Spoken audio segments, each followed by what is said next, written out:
Mon prochain Premier ministre sera directement chargé de la planification écologique. La crise climatique est l'une des plus grandes inquiétudes des Français. Le dernier rapport du GIEC est alarmiste. Il invite à agir dès maintenant. Les ONG et les scientifiques alertent depuis des dizaines d'années sur les enjeux du dérèglement climatique. La France a été condamnée par 2 fois pour inaction climatique durant le premier quinquennat d'Emmanuel Macron. Mais aujourd'hui, le président de la République le promet. La première ministre, Elisabeth Borne, sera chargée de la planification écologique. Je pense notamment à la situation internationale, mais aussi aux défis climatiques et écologiques sur lesquels il faut agir plus vite et plus fort. Elle sera épaulée par 2 ministres. Amélie de Montchalin, ministre de la Transition écologique et de la cohésion des territoires, et d'Agnès Pannier-Runacher, ministre de la Transition énergétique. Ces 2 femmes politiques présentent un profil peu formé à l'écologie. Si leur nomination séduit les industriels, elle n'enchante pas les défenseurs de l'environnement. Alors l'écologie fera-t-elle enfin vraiment résonner les murs de l'Élysée? C'est dans ce contexte que nous sommes allés à la rencontre d'anciens ministres de l'écologie et de l'environnement. Pour comprendre quel est le rôle du ministre de l'écologie, quel est son poids dans le gouvernement, et que peut-il faire ou ne pas faire. Pour ce documentaire, c'est donc 7 ministres qui ont accepté de répondre à nos questions. Parmi eux, et en déplacement à New York, Nathalie Kosciusko-Morizet ainsi que Jean-Louis Borloo ont répondu par téléphone. Moi, je pense que le rôle du ministre de l'écologie, c'est de mobiliser ce qu'on avait fait avec le Grenelle de l'environnement, très au-delà de lui-même, très au-delà de son administration, très au-delà de son parti. En fait, c'est un rôle d'agrégateur de toutes les énergies positives pour pouvoir bouger les choses. On ne peut rien faire seul quand on est ministre de l'écologie. Donc il faut trouver des alliés. C'est le tiers de confiance de tous les acteurs de la société, tous et toutes, pour un projet commun et partagé, qui s'appelle le respect. Le respect des ressources, le respect des hommes et des femmes. Monsieur Lalonde, est-ce que vous pouvez nous expliquer ce que vous avez ressenti le jour de votre nomination? J'étais ravi de pouvoir enfin faire des tas de choses, quoi. D'abord, c'est la première fois qu'on est payé, alors que quand on est militant, on n'est pas payé. Quand on est ministre, on reçoit un salaire. Donc je m'étais dit, c'est fantastique, je suis payé à faire de l'environnement, c'est tout ce que je veux. Oh, une très grande émotion, je savais que ma vie basculait. J'étais avocate, associée avec mon mari Christian Hulot depuis 20 ans presque. Et puis je dirais que l'émotion, vraiment, je l'ai eue en rentrant dans la salle du Conseil des ministres, pour la première fois. Où quand vous rentrez dans cette pièce où il s'est passé tant de choses, c'est un peu l'histoire de France qui vous prend à la gorge, aux épaules, comme vous voudrez. Et moi, j'ai eu le sentiment des devoirs qui m'attendaient et pas du tout de droits potentiels que j'aurais. C'était pas le sujet. J'ai ressenti la nécessité de passer au travail tout de suite. 3 minutes après, j'étais au boulot. La journaliste Justine Rex, autrice du livre La poudre aux yeux, enquête sur le ministère de l'écologie, nous a reçus chez elle. Après 3 ans d'enquête, elle nous explique quelles sont les contraintes auxquelles doivent faire face les ministres de l'écologie. Aujourd'hui, les contraintes du ministre de l'écologie sont quand même multiples, mais si je devais vraiment résumer les principales contraintes, elles sont généralement internes, donc ça va être déjà le budget. Il faut essayer de mettre les gens dans de bonnes dispositions, et donc Charras était content de me faire une petite ristourne de temps en temps dans le budget. Voilà, c'était le ministre du budget. Alors je l'invitais à Chambord pour aller chasser parce qu'il était chasseur. Comme ça, il était content pour le budget, une petite ristourne. Moi, si vous voulez, il y a des magouilles, il faut des magouilles. Pas des magouilles, mais j'étais obligé de faire ça. Et Charras, il aimait bien avoir des gros cigares, et il aimait bien chasser, il aimait bien bouffer, donc très bien, donc voilà. Petit chiffre très clair de comparaison. En 2021, j'ai essayé de faire un calcul pour comparer les différents budgets alloués, ce qui n'est pas simple en fait et qu'on ne trouve pas comme ça par hasard sur le site du gouvernement. Et pour ce qui est de l'écologie, qui est considéré comme numéro 2 ou numéro 3 du gouvernement ces dernières années, c'est 10% des budgets alloués au ministère. En comparaison, on a 20%, 21% en général pour l'éducation nationale, qui est considéré comme aussi un budget qui est faible. À l'inverse d'autres ministres du gouvernement, les ministres de l'écologie sont très peu soutenus et ne pèsent pas vraiment dans les décisions finales. Delphine Batho, alors ministre de l'écologie sous François Hollande, est sortie avec son équipe en pleurs d'un conseil interministériel. Et comme le mentionne Justine Rex dans son livre, la solitude semble propre au ministre de l'écologie. On est seul parce que les autres sont soit de droite, soit de gauche, soit macronistes, soit ce que vous voulez. Nous, on était dans un gouvernement socialistes, il y avait même des communistes aussi, des gens du PRG, mais on était le seul écolo, quoi. Bon, donc on est seul vis-à-vis du représentant d'une tendance, disons, de la société, qui fait qu'on est quand même minoritaire dans un parti qui majoritairement était socialiste. Et c'est la même chose quand c'est des ministres de droite ou des ministres macronistes, quoi. Vous êtes quand même un peu seul. En fait, à leur poste, ils ont beau avoir, c'est généralement 50 000 personnes qui travaillent littéralement avec eux. Au niveau des autres ministères, ils ont très peu de soutien, voire on leur met des bâtons dans les roues. Et c'est vrai que si on n'a pas les nerfs assez solides, on peut avoir du mal. Nicolas Hulot s'en est plaint, il a dit qu'il se sentait très très seul au sein du gouvernement parce que quand il essayait de parler par exemple d'un projet de loi à soutenir en commun avec un autre ministère, généralement il n'était pas du tout suivi. Bon, alors je m'amuse un peu quand je vois sortir un bouquin là d'une personne qui était au cabinet de je ne sais plus quel ministre qui dit c'est très difficile, etc. Il découvre la Lune, hein, parce que Nicolas Hulot, qui était lui ministre et pas conseiller technique, a dit la même chose, et moi je l'ai écrit en 97, 98 dans un bouquin qui s'appelle « On ne peut rien faire, Madame le ministre ». Non pas que je ne faisais rien, mais j'ai voulu expliquer les obstacles auxquels toute modification se heurtait, immanquablement. C'était jamais possible. On ne peut pas le faire. On ne peut pas le faire parce qu'on n'a pas l'argent, on ne peut pas le faire parce que ce n'est pas l'habitude, on ne peut pas le faire parce que telle personne ne va pas vouloir. Il y a le fait qu'aujourd'hui, on n'écoute pas le ministère de l'écologie à l'intérieur même du gouvernement. On pourrait penser que les ministres travaillent main dans la main, ce n'est pas du tout le cas. Et généralement, on va avoir Bercy, donc l'économie, et l'agriculture, qui œuvrent vraiment à limiter le pouvoir du ministère de l'écologie. Chaque ministère technique est en fait la représentation, plus ou moins, d'un certain nombre d'intérêts. De Gaulle avait dit le ministère de l'Agriculture, c'est celui de l'agriculture et pas des agriculteurs. Ben, c'est pas vrai. Le ministère de l'Agriculture, c'est largement celui de la FNSEA. Le ministère de l'Industrie, à l'époque, c'était largement celui des grands groupes industriels. Le ministère de l'Équipement et des Transports, c'était les intérêts des pétroliers, des constructeurs automobiles, etc. Oui, c'est pas un secret. C'est un ministère, d'ailleurs, dont on dit souvent que c'est le ministère des jamais contents, puisque tout ce qu'on essaye de faire, c'est trop ou c'est pas assez, selon le point de vue duquel on se place. Et pour faire face à cela, il faut avoir d'abord une certaine volonté, et puis il faut essayer de casser ce que j'ai beaucoup rencontré encore, qui était une logique de silo.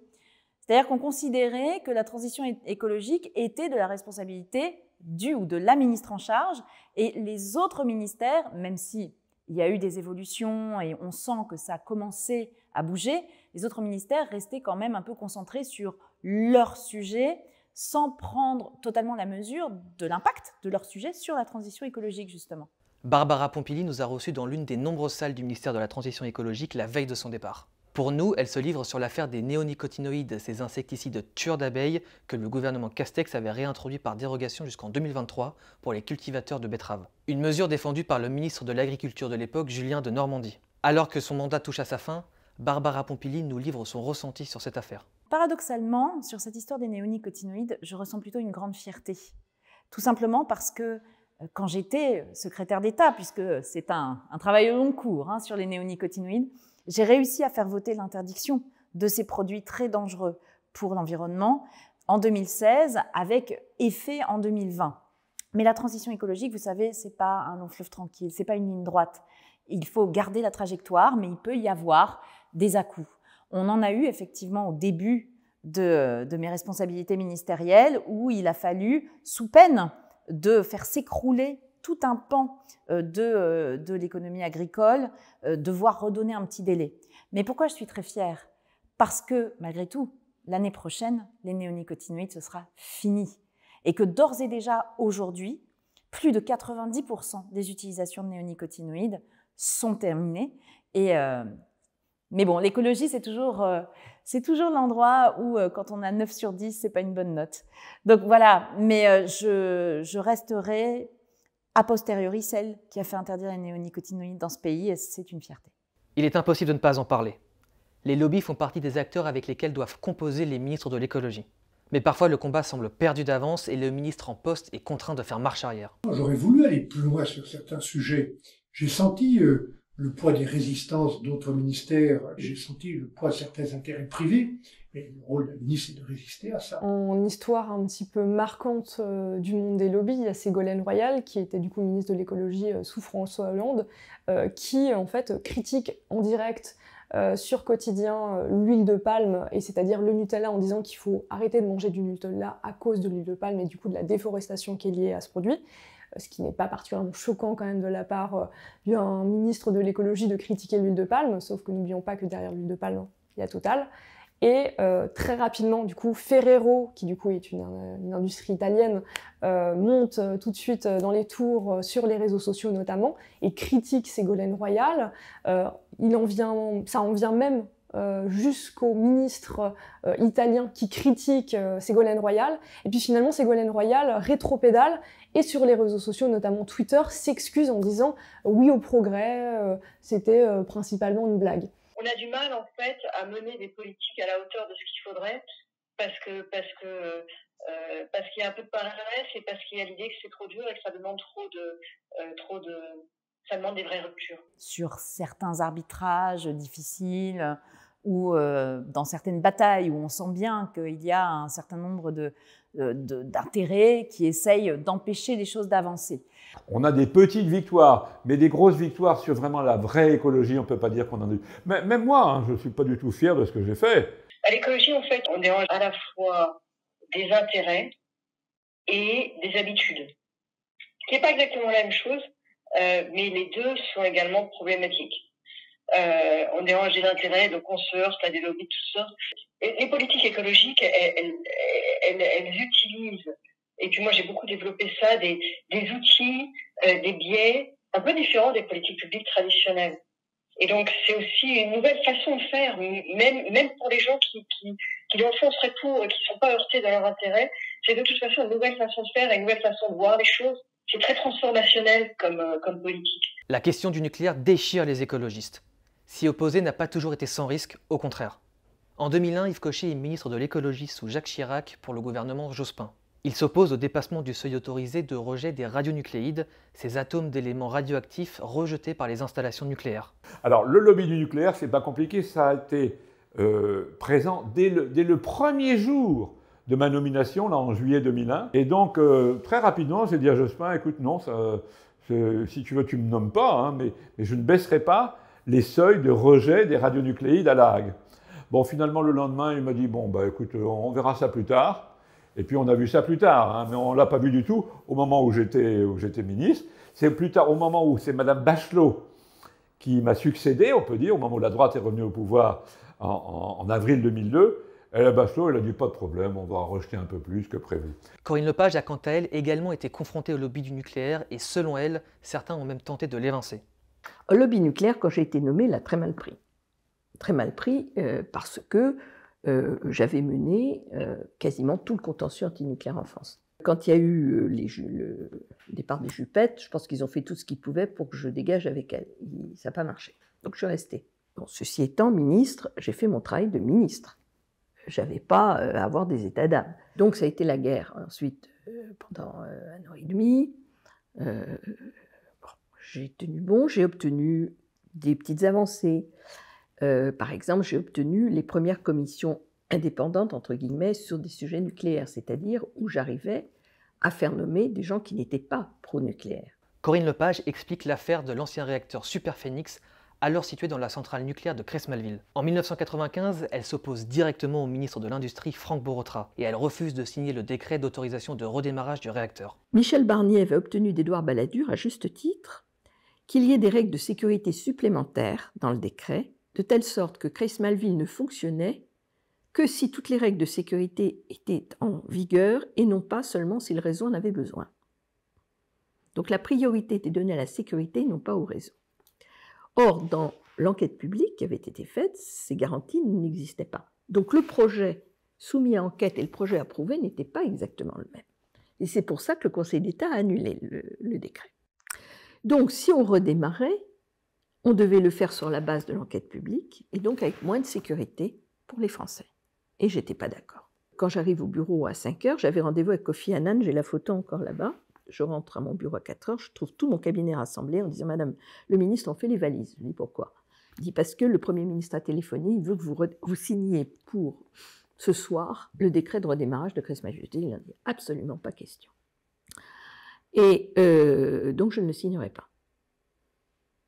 Ça, un ministre peut faire, quitte à risquer sa peau. Je demande à voir Alain Juppé, il était reparti à Bordeaux. Pas possible. Donc, j'ai Gourdeau-Montagne au téléphone, son directeur de cabinet, et je lui dis, monsieur le directeur, je ne signerai pas. Il me dit, je lui dis, mais vous nommez un autre ministre. Je démissionne, il n'y a aucun problème. Nommez un autre ministre et il signera à ma place. Mais qui voulez-vous qu'on mette, me dit-il. Je lui dis, écoutez, ça, c'est pas mon problème, c'est le vôtre. Mais je suis sûr que vous trouverez quelqu'un, et d'ailleurs, je sais qu'ils avaient trouvé quelqu'un, pour me remplacer et signer. Donc, ils avaient trouvé un homme de bonne volonté pour le faire. Et je dis, je veux voir le Premier ministre. Le président de la République, c'était hors de question. Donc, c'était le Premier ministre, il n'était pas là. Donc, j'attends tout le samedi, pas de rendez-vous. Mon chef de cabinet, qui était Yves Lessard, qui était un type formidable, m'appelle en disant, écoute, il faut que tu fasses quelque chose. Il me dit, c'est pas possible que tu laisses ça monter. Et je dis, écoute, c'est très bien, tu me convoques Le Monde, je vais faire une interview. Et donc, j'arrive à Paris, il est 1h du matin. Et en arrivant à Paris, j'ai une convocation du Premier ministre pour le lendemain, midi. Et le journaliste qui m'attend. Comme je suis gonflée, je fais quelque chose qui ne se fait pas, c'est que je le reçois. Je fais une interview, elle est là, je peux vous la montrer, c'est ça. Et en expliquant ma position, tout simplement. Et donc le lendemain, je ne soumets pas mon interview au Premier ministre. Et donc le lendemain, je me retrouve dans le bureau d'Alain Juppé à midi, avec des problèmes d'heure, mais enfin je passe le temps, donc je commence par me faire engueuler sous prétexte que je suis en retard, alors qu'en fait l'heure de rendez-vous a été déplacée, mais c'est pas grave. Et Gourdeau-Montagne rentre dans le bureau avec la une du Monde. Alors là, je vais vous dire que ça a chauffé.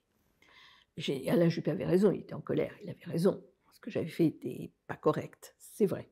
Et donc, je lui dis, mais monsieur le Premier ministre, je démissionne, il n'y a strictement aucun problème. Je sors du bureau d'Alain Juppé, il y a Gourdeau-Montagne qui me rattrape par les cheveux en me disant, non, démissionnez pas, on va trouver une solution. Et je rentre chez moi, enfin à mon bureau, où mon chef de cabinet me dit, mais il faut que tu lises la dernière page du Monde. Et la dernière page du Monde était dithyrambique. C'était Pierre Georges qui avait fait un édito formidable en disant, elle est ni de droite ni de gauche, elle ne fait que défendre l'intérêt général. Et en fait, Alain Juppé a cédé et a décidé de saisir le Conseil d'État d'une question sur le point de savoir comment il devait exécuter l'arrêt. Donc je pense qu'un ministre qui n'a pas dans l'œil de mire que sa propre carrière et ses propres intérêts, il fait des choses. Il peut imposer des choses. Le ministre de l'écologie doit batailler au sein du gouvernement pour ne pas voir ses espoirs contrariés. Les anciens locataires de l'hôtel de Roquelaure soulignent l'importance d'entretenir de bonnes relations avec le Premier ministre, car en cas de litige, c'est lui qui tranche. Si le président de la République aujourd'hui n'a pas envie de bouger les choses écologiquement parlant, alors forcément le ministre de l'écologie aura quand même très peu de pouvoir, puisque par exemple quand il y a un conflit entre deux ministres, c'est le Premier ministre qui tranche, et si le Premier ministre n'arrive pas à trancher, c'est le président de la République. Donc forcément il est énormément dépendant du Premier ministre, donc il peut avoir une certaine poigne, savoir comment ça se passe dans le monde politique et pouvoir vraiment argumenter, mais s'il n'est pas soutenu, ça ne marche pas. C'est très important d'avoir un Premier ministre qui comprend de quoi il s'agit. Je pense que c'était une bénédiction d'être ministre avec Michel Rocard comme Premier ministre. Parce que Michel Rocard, il avait toujours pensé que l'une des tâches des politiques, c'était une meilleure organisation de la planète. Il appelait ça la BOP, la bataille pour l'organisation de la planète. On se moquait de lui en disant « c'est encore la BOP ». La planification écologique est la promesse de dernière minute d'Emmanuel Macron avant sa réélection. Elisabeth Borne doit désormais s'assurer que l'écologie est au centre des décisions prises par le gouvernement, secteur par secteur. Mais alors, qu'en pensent les ministres interrogés? Eh bien, il semblerait que leur couleur politique influence l'avis qu'ils portent sur la pertinence de cette planification écologique. Vous savez, dans l'idéal, dans un monde parfait, il ne devrait pas y avoir de ministre en charge de la transition écologique, puisque tout le gouvernement devrait être en charge de la transition écologique. Et c'est en ça que le fait que Elisabeth Borne, la Première ministre, soit maintenant en charge de ce sujet est une avancée importante pour moi, parce que ça nous permettra d'avoir un chef de gouvernement qui porte politiquement cette responsabilité et donc qui devra la faire infuser partout dans tous les autres ministères. Donc pour moi, c'est une avancée et un beau symbole également que ça incombe à la première femme première ministre depuis 30 ans. Il ne faut pas oublier que la planification écologique est absolument nécessaire parce qu'on a besoin de se donner des objectifs de long terme. Ces objectifs de long terme doivent ensuite être déclinés dans une feuille de route avec des jalons pour pouvoir atteindre ces objectifs. Donc la planification est essentielle, mais la mise en œuvre, c'est plus difficile. La planification écologique, qui est un mot qui a été repris en fait par M. Macron, mais en fait c'est un mot qui a été plus ou moins inventé par le parti de gauche, par Mélenchon, par la NUPES, qu'on pourrait dire maintenant. Et donc il a fait un détournement de vocabulaire, mais à mon avis, cette planification écologique et surtout énergétique, avec la nouvelle ministre, ça va consister à convaincre les territoires d'accepter des EPR, ça va être ça. Parce que maintenant que l'Europe a dit que oui, finalement, l'énergie, à cause du lobby de la France et du lobby nucléaire en France, et Macron a dit, bon, on va construire au moins 6 EPR jusqu'en 2035, peut-être qu'il y en aura 14 même en 2050, eh bien, la grande planification, parce que là, ça demande de la planification, c'est très très sérieux, évidemment, c'est des dizaines de milliards, on le voit avec l'EPR de Flamanville, qui n'en finit pas d'être reculé et qui maintenant doit coûter 20 milliards, enfin, etc., c'est ridicule. Eh bien, ça va être ça, la planification énergétique et écologique, ça va être planifier les EPR ici ou là.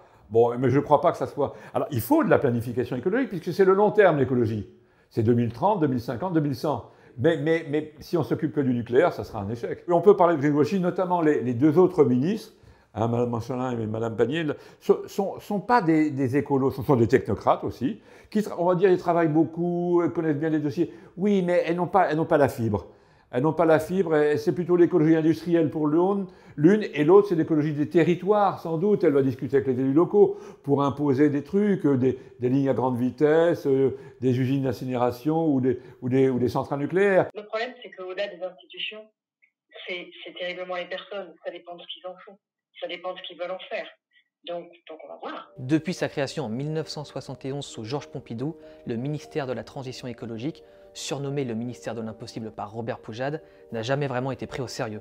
Paradoxalement, parmi les ministres interrogés, certains nous expliquent qu'il était plus simple de faire bouger les choses à l'époque, car peu de gens s'intéressaient à la cause environnementale. Aujourd'hui, la moindre mesure que souhaite prendre le ministre de l'écologie est décortiquée. Les intérêts privés, souvent motivés par l'économie, laissent peu de place à une action ambitieuse à la hauteur du défi climatique et écologique. Mais alors la planification écologique promise par Emmanuel Macron permettra-t-elle enfin une action suffisante et intégrée à l'ensemble des ministères ? Sa réussite nécessitera forcément une équipe gouvernementale ambitieuse, mais cela ne sera pas suffisant. En effet, la planification écologique devra entraîner avec elle l'ensemble de la société civile, des collectivités locales et des acteurs économiques. Alors les élections législatives du 12 et 19 juin prochains seront l'occasion de mettre l'écologie au centre des décisions politiques.